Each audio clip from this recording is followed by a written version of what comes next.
D'abord, c'est bien sûr avec grand plaisir que je suis avec Jean-Paul ce soir, comme vous tous, et d'ailleurs vous êtes nombreux, ce qui montre que la mobilisation est là pour soutenir Jean-Paul et son équipe qui nous présentera bien évidemment. Moi, j'ai connu Jean-Paul déjà quand j'étais conseiller général, et j'avais commencé à travailler avec lui, même si Plombières ne faisait pas partie du canton dans lequel j'étais élu. J'ai toujours trouvé en lui justement quelqu'un qui est à l'écoute, et puis avec qui on peut justement parler de choses concrètes. C'est important, vous savez, quand on est élu, de pouvoir parler de concret, pas seulement de faire des grands discours, mais d'être dans l'action. Et c'est vrai que ça a commencé comme ça. Puis ensuite, en tant que député, j'ai rapidement trouvé aussi son écoute, pour que l'on travaille ensemble, justement, pour les Plombiérois. Et c'est vrai qu'il y a beaucoup de dossiers sur lesquels il a travaillé. Vous savez, pour garantir la liberté aux femmes et aux hommes, comme le disait Léon Blum, il faut commencer par garantir les conditions d'existence. C'est un emploi, un logement et un savoir.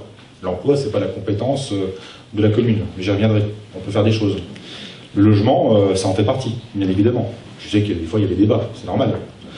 Et puis le savoir, c'est l'éducation. Et s'il y a bien un sujet sur lequel se bat régulièrement Jean-Paul, c'est bien l'éducation.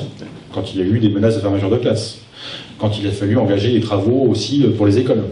D'ailleurs, il est venu solliciter pour l'aider financièrement, c'est ce qu'on a fait. Et je crois qu'un maire, d'abord, qui se préoccupe de l'éducation, c'est un maire, tout simplement, qui a à cœur de porter les valeurs de la République, la liberté, l'égalité, la fraternité, mais surtout la laïcité. La laïcité, c'est le fondement des communes. Et je crois que c'est important parce qu'il y a eu des combats difficiles à mener. Et Jean-Paul a été là. Ce qui n'est pas toujours le cas partout. Parfois, il y a des maires, vous savez, qui laissent filer les choses. On se rappelle la Corcelles-Lémont, par exemple, de l'école, qui avait disparu. Après, pour la refaire, vous pouvez toujours attendre. C'est très difficile. Et donc, c'est vrai que là-dessus, en tout cas, des combats ont été menés. Des combats aussi pour le cadre de vie. Chacun sait que Jean-Paul Hess, il est attaché aussi aux questions de transition écologique, énergétique, à la question de la qualité de vie. C'est des sujets sur lesquels il travaille avec d'autres communes, d'ailleurs, limitrophes. La question aussi, il l'a dit, on va dire de l'attractivité de la commune. Parce que pour qu'une commune soit attractive, encore faut-il qu'il y ait des réseaux, du haut débit, des transports de qualité. Et on peut toujours améliorer les choses. Mais encore faut-il, pour améliorer les choses, participer de manière active au Grand Dijon. C'est ce qu'il a fait en permanence pour être force de proposition. L'attractivité, c'est aussi les entreprises.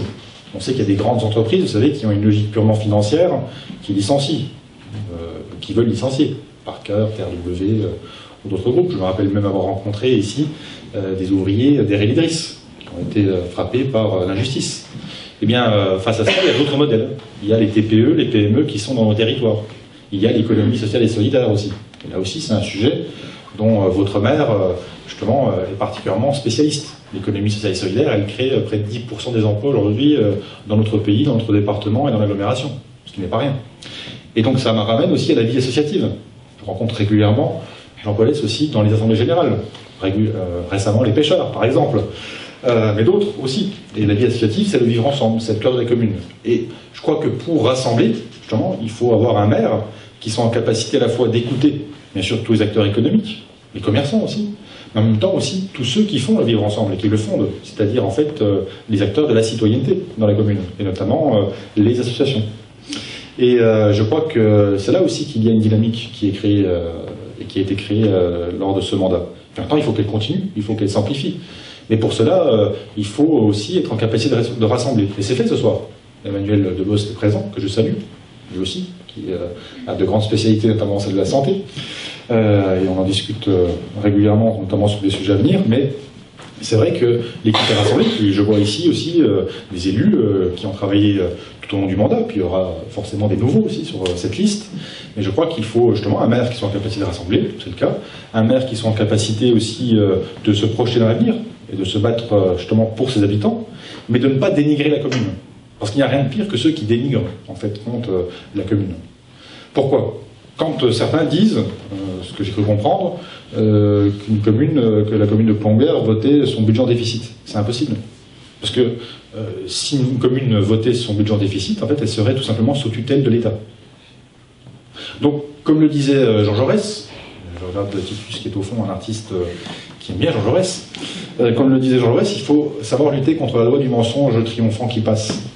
et que quand il y a des mensonges, eh bien, il faut rétablir la vérité, tout simplement. Parce que les citoyens méritent la vérité dans un débat. Ils méritent tout simplement que les sujets soient posés avec pragmatisme, avec objectivité, et que vous puissiez faire vos choix en tant que citoyen, en tant qu'électeur, sur la base de choses claires, sur la base de choix à opérer, mais sur la base aussi, tout simplement, de connaissances qui soient partagées. Et je crois que là aussi, c'est important pour mener de bons débats, que de mettre ces éléments sur la table. Et Jean-Paul Hess, lui, il le fait avec sincérité. Voilà, c'est une campagne dans la sincérité, le courage, la volonté, la détermination. Et je crois qu'il a besoin de nous, tout simplement, pour aller convaincre. Parce que dans une campagne, il y a des débats, il y a des confrontations d'idées, mais il y a aussi à convaincre les uns les autres. Tout simplement d'abord de se déplacer, d'aller voter.